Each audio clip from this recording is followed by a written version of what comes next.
Halo, dengan saya Karmila Belasamtika, kita akan menyelesaikan soal persamaan sederhana. Kita mulai dari nomor 1 ya. Untuk nomor 1, itu ada soal jika X sama dengan 1/2, Y sama dengan 4, dan Z sama dengan 8, maka X pangkat 3, Y Z pangkat 3 per X pangkat 2, Y pangkat 3, dan Z. Bagaimana penyelesaian soalnya? Jadi pertama kita sederhanakan dulu.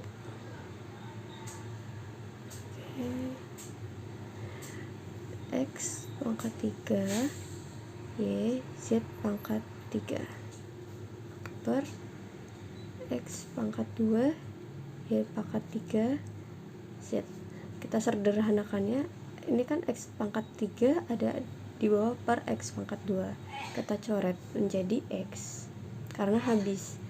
Untuk Y, karena yang di atas ini tidak berpangkat, berarti 3 dikurang minus 1, berarti dia Y pangkat minus 2. Untuk Z,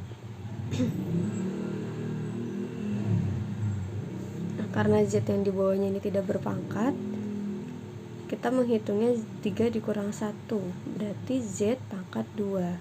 Ini sudah kita sederhanakan. Lalu karena X sama dengan 1/2, sama dengan 1/2, berarti 1/2 dikali Y-nya ini kan 4 ya, 4 pangkat minus 2. Lalu untuk Z-nya sama dengan 8 pangkat 2. Lalu 1/2 sama dengan 1/16 dikali 8 pangkat 2 itu 64. Oke. Nah, 16 kali 2 sama dengan 32. Berarti di sini 1/32 dikali 64. Lalu dari 6, ini kan ketemu 1/32 dikali 64. Ini kita coret 64 dibagi 32 itu sama dengan 2. Berarti untuk hasilnya itu 2. Dan ini ada di pilihan ganda B. Lalu di soal nomor 2 ada soal dengan suatu penampungan dapat menampung 6 kiloliter bensin. 75% bensin tersebut dijual pada SPBU dan 11/36 dari sisanya dijual ke pengecer bensin. Berapakah bensin yang tersisa di penampung? Oke, kita jawab. Karena sebelumnya ini 6 kiloliter, kita rubah dulu menjadi liter. Jadi 6.000 liter. Lalu dari 6.000 liter dikali 0,75. Dari mana 0,75? Dari 75 dibagi 100 sama dengan 0,75. Oke, lalu 6.000 dikali 0,75 itu 4.500. Nah, kan ini sudah ketemu nih, berarti kan 75% bensin yang dijual. Jadi kita kurang dulu ya. 6.000 dikurang 4.500 sama dengan 1.500.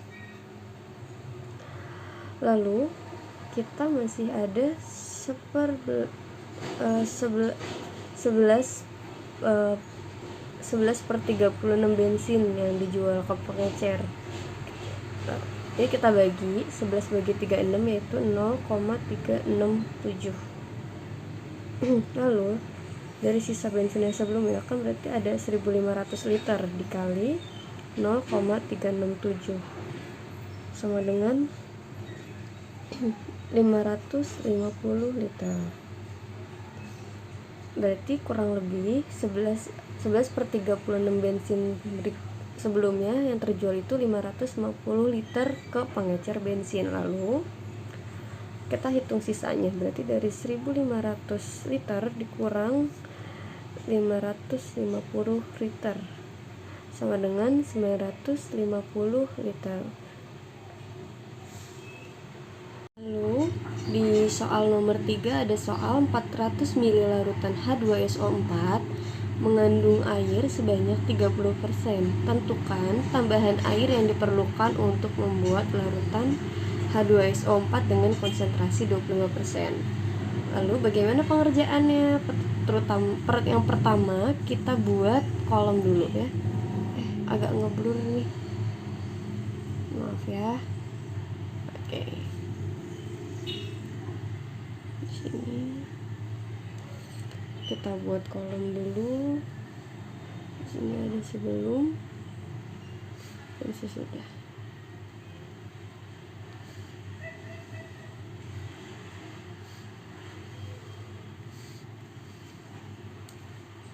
Oke, ini kan yang sudah diketahui itu adalah persen H2SO4. Kita tulis di sini persen H2SO4. Lalu ada persen air, ada mili air, serta mili H2SO4. Kebalik sih sebenarnya, dan total ya. Lalu ini kan yang sudah diketahui itu ada persen air, berarti di sini kita tulis 30%. Dan 400 ml larutan H2SO4. Ini berarti total karena jadi sebutnya itu 400 ml larutan H2SO4 yang mengandung air. Yang kita tanyakan ini kan tambahan airnya ya, berarti masuknya ke total.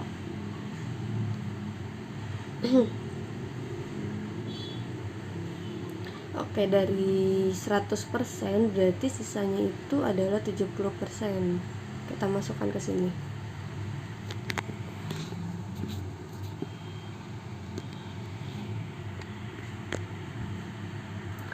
Oke, untuk mili airnya berarti kalau misalkan 400 ml 30% airnya itu adalah 120 ml. Nah, sisanya itu dia 280 ml. Nah, ini kan yang diketahui sesudahnya itu kan adalah persen H2SO4. Berarti di sini kita masukin persennya 25%. Nah, karena ini yang kita cari itu tambahan air,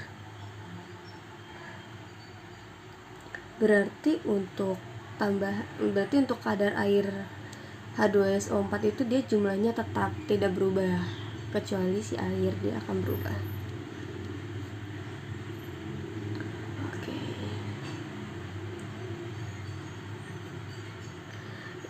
Kalau misalkan dari 100% itu berarti dari 25% dia 75%.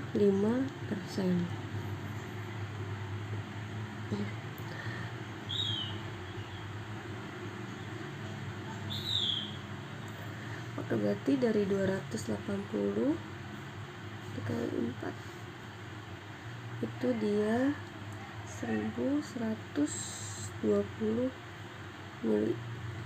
Berapakah sih jumlah mili air? Berarti dari 1120 mili itu jumlah mili airnya adalah 840 mili. Oke, kita cari, ini kan dia tetap, kita tulis ya, tetap, yang ini dia berubah. Kita kurangi dari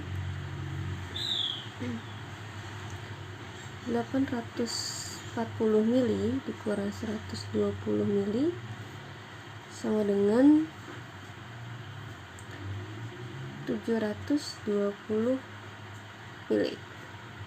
Jadi jawabannya itu adalah 720 mili. Lalu di soal berikutnya ada asumsi 1 kilo sama dengan 1 liter. Berapa ppmk bila 60 mg NaOH dilarutkan ke dalam 4 liter air?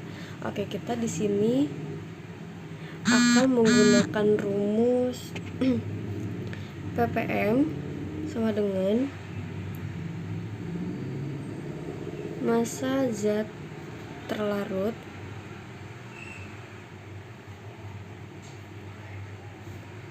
dibagi volume larutan.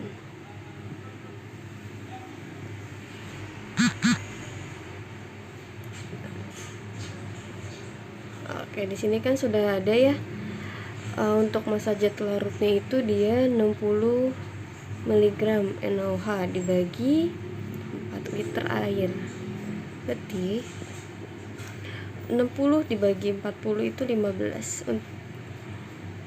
Hasilnya adalah 15. Oke, untuk soal yang terakhir ini ada di 6 analis dan 2 dokter digaji 58 juta per bulan.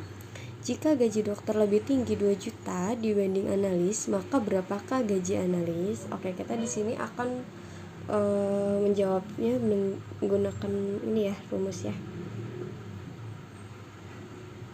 Oke, untuk analisnya kan karena di sini ada 6, kita singkat jadi 6A ditambah 2D. 2D ini 2 dokter, sama dengan total gaji per bulan itu 58 juta. Lalu si dokter ini kan gajinya 2 juta ya, lebih tinggi dari analisnya. Oke. Lalu di sini ada 2 dikali 2 juta tutup kurung ditambah 6A sama dengan 58 juta. Nah, ini kita kali dulu nih. 2 kali 2 juta itu dia 4 juta rupiah. Ditambah 6 ditambah 2. Jadi ini kita tambah ya, bukan dikali. 6 tambah 2 8A sama dengan 58 juta. Oke, lalu ini kita kurangi dulu. 58 juta dikurang 4 juta. Jadi kita gini aja ya. 58 juta dikurang 4 juta.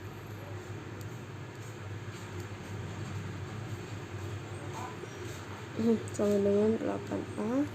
Berarti ini totalnya 54 juta.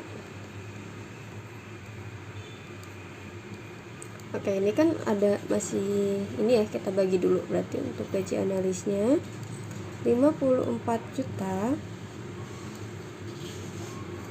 dibagi 8 sama dengan 6.750.000 rupiah. Jadi gaji analisnya ini adalah, oke, di sini kita simpulkannya. Jadi gaji analis adalah 6.750.000 rupiah. Miring ya lama.